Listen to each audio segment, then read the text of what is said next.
Hello everyone. Once again, my name is Seshin Kolakut and I want to present video 4 in the series on trauma and the pandemic. I have been in the process of writing a book, and as a result, I want to get that information out as quickly as I can so others can begin to heal as well. The complementary website to the writing of the book is called addictedtofear.org. Today's discussion is a little more scientific in how fear and trauma get trapped in the body and the consequences of what happens when fear and trauma gets trapped in the body. So let's start with psychoneuroimmunology, which is the study of the intricate connection between the conscious thought, which is the psychology, brain and central nervous system, which is neurology, and the body's defense against infection, which is immunology, demonstrating that stress, depression, anxiety, insomnia, and other nervous conditions that are common in today's society may all have a detrimental effect on immune function. It has been well documented in healthy individuals that changes in immune function and disease susceptibility are correlated with times of psychic distress. So, of course, we're going to notice that very high in the past 2 years because people have been under tremendous amount of stress in all of those aspects. So what happens is there's a fear cycle called a trauma loop, in which starts as a real or imagined fear, which creates adrenaline, resulting in reduction of oxytocin in the brain. So that creates tension in the body, which causes pain or illness, which perpetuates the anticipation of more pain, which creates more fear because you're afraid of the pain, and thus the cycle repeats until it's interrupted repeatedly, which breaks the trauma loop that is stuck in the body, and that takes a lot of practice. There are specific tools, though, to learn how to interrupt that fear cycle, as well as to learn what your triggers are and to recreate new neural pathways in the brain to extinguish the pathways that the brain has already created for you as a result of the long-term stress in the body. I've mentioned the physical side effects of long-term stress in the body in the last video. The amount of symptoms and disease in the body is phenomenal. So how fear and trauma are created was video 2.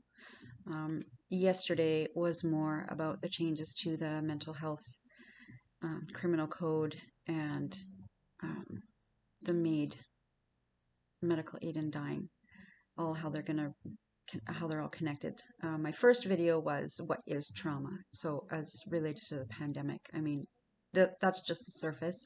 People have lots of trauma even past the pandemic, but I just wanted to start there. So when something triggers our fear response in our brain, we move into one of 5 stages of response. The most common people hear about is the basic fight or flight response, but there are more than that, and people are less aware of them. So obviously fight is facing any perceived threat aggressively. So you see something, Peter Levine defines it as there's a tiger there. So then your body is ready to either fight the tiger or it will flee. It wants to flee. So flight is running away from the danger. When you're frozen, freeze is another response. You're unable to move or act against the threat at all. Fawn is one that is not commonly known, and that is immediately acting to try to please another, to avoid conflict. So what we've seen during the pandemic is people just going along with the rules, wearing the masks and that kind of thing, because they're afraid of conflict. They just want to, do what is good, and so they feel like that is what is good. Following the rules is good. That's what we've been taught, probably from childhood. The last one out of the 5, so we have fight, flight, freeze, and fawn. The last one that's less known is faint, and that's pretty obvious. The body's mechanisms are exhausted and the person collapses. So as you can imagine, throughout the pandemic, we've all been exposed to a prolonged period of stress, whether it's real or imagined. So many questions we are faced with on a daily basis, and the constant bombardment of fear driven into our minds through the media, eventually creates a pattern of fear, which creates those neural pathways, which then starts to exhibit as tension and illness or pain in the body, creating all kinds of issues. So I'm going to talk now about the vagus nerve. And the vagus nerve is basically, it's the communication between your sympathetic nervous system and your parasympathetic nervous system, because your nervous system has two speeds. So the sympathetic nervous system is the fight or flight reaction that automatically helps you to accelerate and avoid danger, or provides a burst of energy to combat those perceived fears. So as you can imagine, in a sympathetic nervous system, if you're bombarded all the time with these constant messages of fear, you're going to be heightened. You're going to be hypervigilant. You're going to be, on guard. You're always just going to be on alert. And that should only happen 20% of the time. Actually, your parasympathetic nervous system should be where you're at 80% of the time, and most of us aren't even there. So the parasympathetic nervous system is the rest, digest, and heal process that slows down the body and shifts it into a response of calm, and allows for recover and repair after that danger where you were in fight or flight has passed. So the gear shift between those two is the vagus nerve. If the vagus nerve doesn't properly communicate, your body cannot stay in a state of balance, which then creates feelings and symptoms of pain, fatigue, brain fog, stress, anxiety, depression, autoimmune issues, as well as a number of neurological disorders. Almost all disease and dysfunction within our bodies is a result of not being able to drop into the parasympathetic state. Dr. Dietrich Klinghardt found compromised vagus nerve function in more than 95% of his chronically ill patients. The parasympathetic state performs these tasks. It reduces inflammation, it eliminates toxins, it boosts immunity, reduces depression, it decreases anxiety, it relieves pain, improves gut health, boosts energy, increases adrenal health, improves heart health, increases muscle strength, alleviates trauma and PTSD, balances blood sugar, relieves insomnia, regulates appetite, and strengthens memory.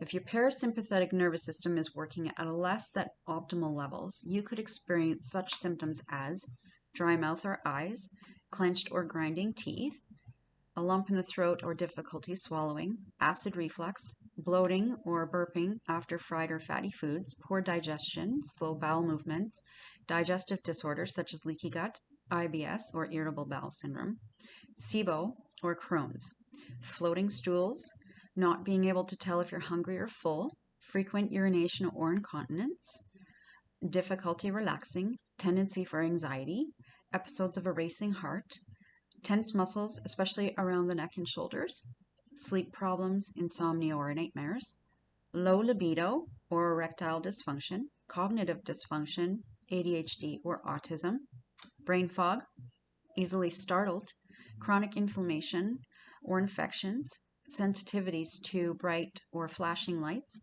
migraines, dizziness, tinnitus or vertigo, high or low blood pressure, tendency for depression, vitamin B12 deficiency, low vitamin D or other nutrient levels, anxiety, depression, and panic attacks, chronic fatigue, autoimmune conditions, fibromyalgia or chronic pain, thyroid disorders, weight gain, heart disease, diabetes, cold or heat sensitivity. So as you can see, that covers a wide range of what issues could happen if you can't get into that parasympathetic nervous system state as often as possible. Your baseline should be 80% parasympathetic. So what can we do to get more into the parasympathetic state? So a recent systematic review evaluated the different therapeutic and or clinical that's a long word, psychoneuroimmunology based interventions, including Tai Chi, yoga, meditation, acupuncture, mindfulness, religious and spiritual practices, cognitive behavioral therapy, coping, and physical exercise. Those interventions were also associated with reduced inflammatory processes in cancer, HIV, depression, anxiety, wound healing, sleep disorder, and fibromyalgia. A holistic rehabilitation approach is key to successful outcomes, which is why I've moved into more of the holistic methods in how I coach and help heal others. Epigenetics is something Bruce Lipton has spoke about and talked much in his work, how much the mind has a profound effect on the health of the body. Statistics have shown time and again that we have the power to activate our DNA into healing modes if we just know the tools to do so. In my book and on my website, I have a process called neurohacking, which basically gives you all the tools you need to get yourself into and stay in a parasympathetic state. Obviously, except when you actually need your sympathetic nervous system and you're in real danger. Only 1% of disease is genetic. 1% of disease is genetic. The other 99% of disease is due to unconscious programming as a result of trauma and or learned behaviors. Obviously, our unconscious doesn't filter things out. It's 95% of it is, all information is going into your unconscious. So we can change that programming. Our unconscious mind records everything. It's always alert and awake. It controls 95% of our lives.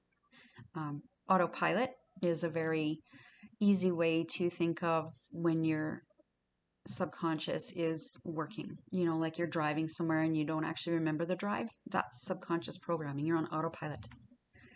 It is built upon habituation. It speaks to you in dreams. It has no verbal language. It takes everything literally. It can do a trillion things at once. It is not logical. It is the feeling mind. And it is 1,000,000 times more powerful than the conscious mind. Psychologist Dr. Reich Gerd Hamer was a German ex-physician who studied 20,000 cancer patients and found unresolved trauma was the leading cause of all types of cancer. And he discovered this because a few years after the loss of his son was shot accidentally and he died. A few years later, Reich was diagnosed with cancer. And so he theorized, well, maybe there's a correlation between trauma of losing his son and the development of the cancer. So then he set out to study, and the findings backed up his theory. But this created a lot of controversy in the medical industry because this discovery threatened their very profits, which is why to this day the medical industry still has not found a cure for cancer. Cancer is a billion-dollar industry, and there's no money to be made in actually finding a cure. So this is how powerful the mind can be in healing our bodies. And this is one of the big secrets that they don't want us to know about, because we do have that power. We can do this. So let's see. Well, with my book and on my website, I discuss some tips and tricks to interrupt that trauma loop, and so that you can then start halting those neural pathways and start creating new ones. Anyways, and I was able to overcome being in a wheelchair with these various tools. I was in and out of wheelchairs. I had 2 back surgeries. It was just a mess for probably about 2 years. And then throughout all of my studies and my research and learning, I found a bunch of tools that I implemented, and it worked. And it took me 6 weeks to get out of the wheelchair, and I was hiking to the tops of mountains doing these processes. So it just goes to show you that we do have the power. We just need somebody to help us. We need to learn what these tools are. So if you aren't programming your mind, who is? Just remember though, all through this, I'm okay and you're okay. Thanks for watching. Bye-bye.